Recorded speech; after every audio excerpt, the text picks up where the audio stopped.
vous connaissez aussi pour votre scoop avec François Hollande et Julie Gaillet. C'était le 10 janvier 2014, on se souvient tous de cette une. Il faut savoir que ce qui a mis la puce à l'oreille à de nombreux journalistes, c'est une remarque de Stéphane Guillon, à l'époque, alors qu'il était invité au Grand Journal avec Julie Gaillet. Regardez, c'est ça qui a mis la puce à l'oreille. Julie, vous avez soutenu la candidature de François Hollande au moment de l'élection présidentielle. Pourquoi ça vous fait rire, Stéphane? Non, moi je... Non, c'est Quoi? rien. Quoi? Non, c'est vous qui avez commencé. Mais non, c'est pas moi qui ai commencé. D'accord, ok. Il venait sur le tournage, il aime beaucoup le film. Et donc voilà, le président aime le film. Sa femme, beaucoup moins. Ça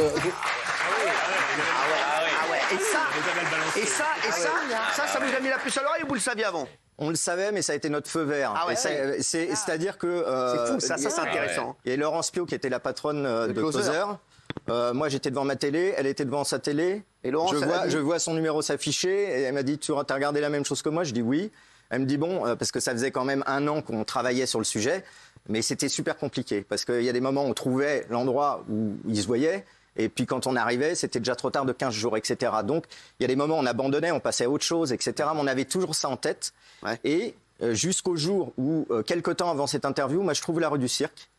Donc là, je me dis, bon, du Cirque à Paris, c'est dans le 8e. Hein, voilà, c'est près de l'Élysée. Je suis en train de m'imaginer qu'il y a un souterrain. Je m'imagine plein de choses, etc. Parce que c'est juste, il faut savoir, les téléspectateurs, la rue du Cirque, c'est juste à côté de l'Élysée. Donc c'est vrai que vous avez dit peut-être François Hollande, il a fait construire un souterrain pour aller ken. Il a fait construire un souterrain pour aller ken, le gars. Non, mais il y avait un souterrain. Il y avait un souterrain dans un bâtiment à côté. Ouais. Oui, l'hôtel Marigny qui est juste à côté. C'est-à-dire que quand il sortait de l'Élysée, il passait par le souterrain jusqu'à l'hôtel Marigny. Il sortait en scooter dans la rue du Cirque, il allait jusqu'à cette porte-là. Donc notre idée de souterrain était pas si bête. On a même été chercher le cadastre pour voir s'il y avait un souterrain. Parce qu'on ne comprenait pas. On savait qu'ils se voyaient, mais nous, on ne comprenait pas comment ils pouvaient sortir. On n'avait pas pensé à cette histoire de casque jusqu'au moment où, un jour, je l'ai vu sortir comme ça. Non, mais quand vous avez la photo, là, tous les téléspectateurs doivent se dire. Donc là, vous voyez François Hollande, le beau François Hollande sur son scooter. Non mais c'est vrai, parce qu'il est beau gosse en scooter. Là, il arrive, là, il enlève le casque, vous dites, ça y est, je l'ai. Vous êtes où, vous? Vous êtes où? Vous êtes caché où? C'est-à-dire qu'on est plusieurs, on a une cage d'escalier qui est en face, et donc la cage d'escalier donne sur la rue. On a un sous-marin qui est dans... C'est un sous-marin, c'est un camion... C'est quelque chose qui est aménagé. Là, on l'avait déguisé comme les véhicules du Bristol. C'est-à-dire qu'on avait remarqué que les véhicules du Bristol, c'était tous la même marque, le même modèle. On avait loué le même modèle. Ils avaient un panneau Bristol, on a photographié le panneau, on l'a plastifié, on l'a mis devant. Et voilà, on était un des véhicules de l'hôtel... parmi d'autres, parce qu'il faut savoir que sur un président, il y a quand même une sécurité. Ah c'est ça, mais lui, il est venu vraiment tout seul en scooter. Ils n'étaient pas nombreux, parce que normalement, on parle d'une dizaine, une quinzaine de personnes, etc. Il y a des précurseurs, il y a tout un système. Là, on s'est vite rendu compte qu'il y avait juste 2 mecs et qui ne faisaient pas du tout gaffe. Parce que en plus, celui qui conduit le scooter, on n'a jamais trop su qui c'était, mais il ne fait pas partie du GSPR. Ah ouais, donc il n'y avait que vraiment... C'est Nicolas Sarkozy.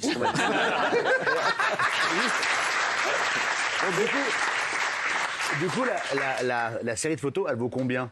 Ouais, ça c'est important. Bah oui. Ça on veut savoir. Ça doit être énorme. C'est monstrueux. Disons que non, c'est pas les séries de photos qui se vendent le plus cher, parce que en plus là, j'étais en commande entre guillemets pour Closer. Ouais. Donc c'est difficile de négocier le prix. Et on va dire que c'est plusieurs dizaines de milliers d'euros. Ouais, quand même. 100 000 euros, c'est plus de 100 000 euros. Oui. Non, c'est moins. Non, c'est vrai. Ouais. 80. C'est un petit peu moins. Enfin, bon, mais bon, c'est un énorme coup, ça. C'est plus un coup entre guillemets, on a fait un gros coup, mais un coup d'argent. Moi, j'ai une question à vous poser, parce que ça, cette une, je me suis dit, c'est quand même fou. C'est-à-dire que vous parliez de Laurence Pio, qui était l'ancienne patronne de Closer, qui est très sympathique d'ailleurs, Laurence, et on lui fait un bisou. Laurence, quand elle a ses photos, François Hollande, il est président. Voilà. Est-ce qu'elle hésite un moment à les publier? Elle se dit que ça veut dire que je vais me faire fracasser, c'est quand même le président de la République. Et est-ce que François Hollande, il n'a pas moyen de faire pression? Moi, ce que je me suis dit, c'est fou quand même que le président, il se réveille comme nous le matin, voilà, et qui, mais attends, je suis en une de Closer. Ouais. Non mais, est-ce qu'il le savait avant? Alors, non, Laurence, pour répondre à la première question, Laurence, mais direct, elle y va, il n'y a pas de problème. À partir du moment où elle me met dessus, que j'emmène les photos, c'est évident qu'elles doivent sortir, et puis de toute façon, on fait ça, c'est pour que ça sorte. Après... Ils ont été, François Hollande et son équipe, très amateurs, parce qu'ils avaient... c'est fou. Normalement, les présidents ont des taupes à droite à gauche, dans les imprimeries. Là, personne l'a su. Ça a commencé un petit peu à fuiter, et on n'a jamais trop su comment, mais quelques jours avant. Et son conseiller en communication a appelé toutes les rédactions. Ils n'avaient pas ciblé spécialement Closer. Ils ont fait un forcing, ils ont appelé comme des malades tout le monde jusqu'au dernier jour. Et Laurence a été sympa, c'est qu'elle leur a fait porter à l'Élysée à minuit. La veille, le journal pour qu'ils voient ce qu'il y a dessus et qu'ils s'organisent, quoi. Mais c'est fou, vous vous rendez compte quand François Hollande il est à l'Élysée à minuit, on l'appelle, lui il est tranquillement en train de manger un os au boulot, frère. Parce que François Hollande, on le sait, hein, pendant les 5 ans, frère, il a fait que gémant, il s'est démonté, mon frère, lui il était qu'à la cuisine de l'Élysée, frère, tranquille. Ramène-moi, dis-moi, il reste de la boutarde, ramène-moi un morceau de boutarde. Frère, il s'est fait un kiff, François Hollande, et là il est en plein truc, on a un truc pour vous, le Closer, frère, Letani, maman. Non mais qu'est-ce qu'il dit à sa meuf qui est en haut? Sa meuf, elle est en train de dormir à l'Élysée, elle est tranquille, mon frère. Elle est en train de regarder Balance ton poste. Là, il y a son cum qui arrive. On peut se parler 2 minutes? Valérie, c'est un truc de ouf. Franchement, Sébastien, il a su que c'était vous? Ils ont su que c'était vous? Oui. Est-ce que vous avez... Il paraît que vous avez eu un contrôle fiscal après. Oui. C'est incroyable. Non, mais ça, c'est une grande barque. Oui, parce qu'on me l'avait jamais fait, celle-là. Parce que je me suis attaqué à d'autres présidents. C'est le premier qui fait ça. Vous étiez attaqué à Nicolas Sarkozy aussi? Non, parce que je vivais aux États-Unis à l'époque, au moment où il a été élu, mais j'ai travaillé sur Chirac, j'ai travaillé donc sur Mitterrand, l'affaire Mazarine. Vous pensez que ça a un lien, le contrôle fiscal, juste après? Ah bah oui, la contrôleuse me l'a... Ça arrivait combien de temps après, genre? Mais non, mais c'est arrivé juste après, la contrôleuse me l'a dit. Elle m'a dit, bon, bah là, en plus, il n'y a pas grand-chose à trouver chez vous, mais il va falloir que je trouve parce que ça vient de là-haut. Non, mais c'est énorme, ça. Ce soir, on vit une émission de... Amir, c'est fou ce qu'on entend ce soir. Et ça vous a rapporté beaucoup, ce scoop, mais beaucoup d'emmerdes, en fait, à la limite. Après, j'ai eu un procès, donc il faut les avocats, le machin, le contrôle fiscal, etc. Donc ça vous a apporté plus d'emmerdes, en fait. Ouais, mais je regrette pas. C'est bon. Ah ouais? C'est des bons coups, quoi. Ouais. Parce que y a des rumeurs qui disent, c'est une connerie, mais c'est vrai qu'à un moment, il y avait des gens qui disaient, c'est Nicolas Sarkozy qui a donné l'info. Ouais. C'est vrai, on a dit ça, oui, ça va. Mais bon, non. Non. Ah non. C'était quoi, dans les dîners? Comment ça se passe? Vous qui êtes très ami avec Julie Gaillet, vous le saviez? Ah oui, je le savais bien avant la paparazzade. Hein. Ouais, mais donc voilà, une amie le sait, elle le dit à une autre. Oui, mais le cercle rapproché n'a jamais rien dit. Ouais. C'est sur le plateau, effectivement, avec Decaune que vraiment, là, non, mais nous, on le savait quand même depuis presque un an. Non, mais vous le saviez un petit peu comme ça, mais pas par le cercle rapproché. Je crois pas que c'est venu de là. Et vous avez jamais pensé que vous avez été instrumentalisé et que ça l'arrangeait bien, finalement? Alors, instrumentalisé par qui? Par François Hollande. Non, parce que je sais qu'il me déteste, donc je pense pas que... Donc il a voulu peut-être que la presse le dise à sa place. Vous pensez qu'il n'avait pas les yeux pour dire à sa meuf, il s'est dit je vais me faire prendre dans Closer? Non, alors peut-être qu'une fois que c'était fait, ça l'a bien arrangé. Oui, non, ça l'a peut-être arrangé, mais bon. Comme on a dit que Mitterrand était effectivement content qu'on connaisse l'existence réelle de sa fille. Justement, c'est lui. Mitterrand, on lui a dit. Alors c'est vous, justement, Mazarine, la fille de Mitterrand, aussi c'est vous. Oui. Oui. Non, mais c'est vrai. Celle-là, elle valait cher. Un autre scoop, c'est l'existence de la fille cachée de Mitterrand, c'est lui aussi. Très cher. Les seins de Castaldi, c'est lui. Mazarine Pinjot, vous le révélez en 94 dans Paris Match. Alors là, c'est un tremblement de terre. Là aussi, vous avez eu des gros problèmes avec ça? Eh ben, pas du tout. Non, c'est pas vrai. Non, franchement, pas du tout. Et bon, de toute façon, Mitterrand a eu connaissance des photos avant la parution, parce qu'à l'époque, ça se faisait comme ça. Maintenant, c'est fini. Et donc, Paris Match, très poli, a été lui dire, voilà, on a ça, on voudrait le sortir. Et c'est Dumas qui a fait l'intermédiaire et qui a dit, bon, le président a dit, c'est un feu orange, et Match a dit, nous, à l'orange, on fonce.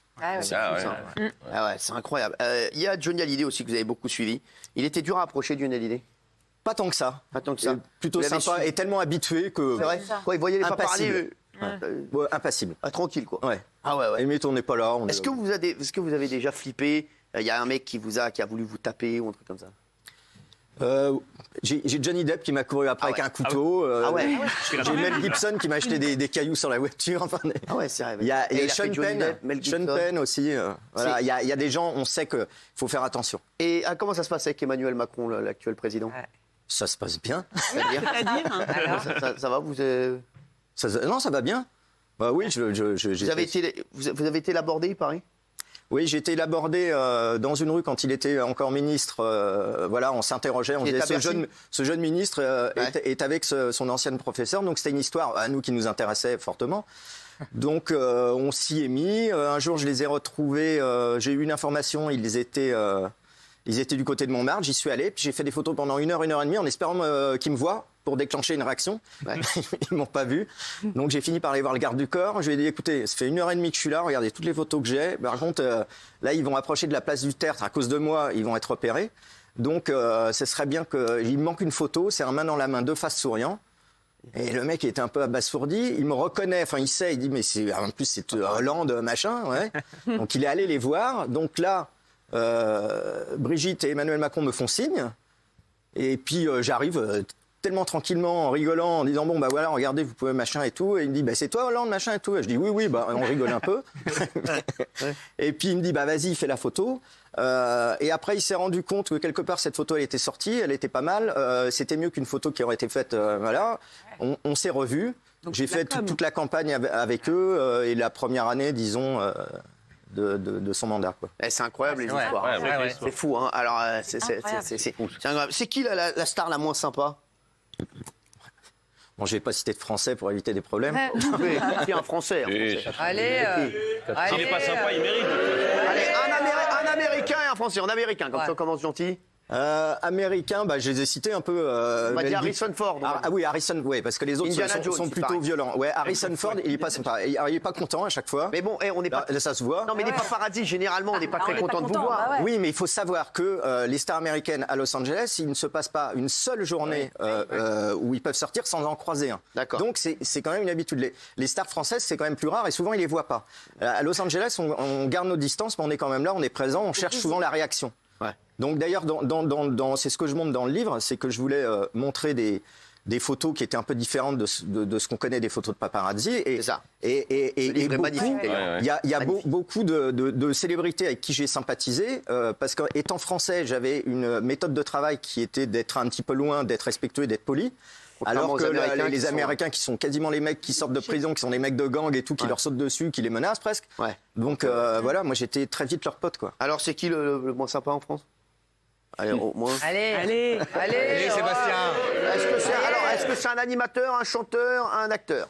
Bon, disons que j'ai eu une fois une altercation avec un ancien tennisman, chanteur, qui était... Yannick Noah. Voilà, mais c'était peut-être sur le moment. Ça m'est arrivé aussi avec Omar Sy, qui est pourtant très sympathique tout le temps. C'est un amour. Ça dépend des moments. D'accord, voilà. Parce que vous étiez visible, pourquoi? Non, mais de temps en temps, on peut se faire... Parce qu'il était dans son lit, tout simplement. Non, mais de temps en temps, on peut se faire... Bien sûr. Ouais. Isabelle. C'est vrai que les Américains avaient été très agacés par le fait que vous avez fait les poubelles des stars et que comme ça on a su tout ce qu'elles consommaient à tout point de vue. Alors c'est pas moi le premier qui ai fait ça, mais effectivement je l'ai Vous fait. allez dans les poubelles des stars pour voir ce qu'elles Non, consomment. on allait prendre leurs poubelles pendant plusieurs jours. Il va se méfier de tout maintenant. On prend les poubelles pendant plusieurs jours, on ressort les choses les plus marrantes. Ouais. On les expose, on fait les photos et ça parle, ça raconte quelque chose sur la célébrité. Hein. Chez Paris Hilton, il y avait plein de lunettes Gucci, Chanel, on voit qu'elle s'en fout, qu'elle jette tout. D'accord. Voilà. Et il y a Justin Bieber aussi qui avait perdu votre sang-froid. Il vous a dit que vous aviez un petit zizi. Oui. C'est vrai. C'est énorme.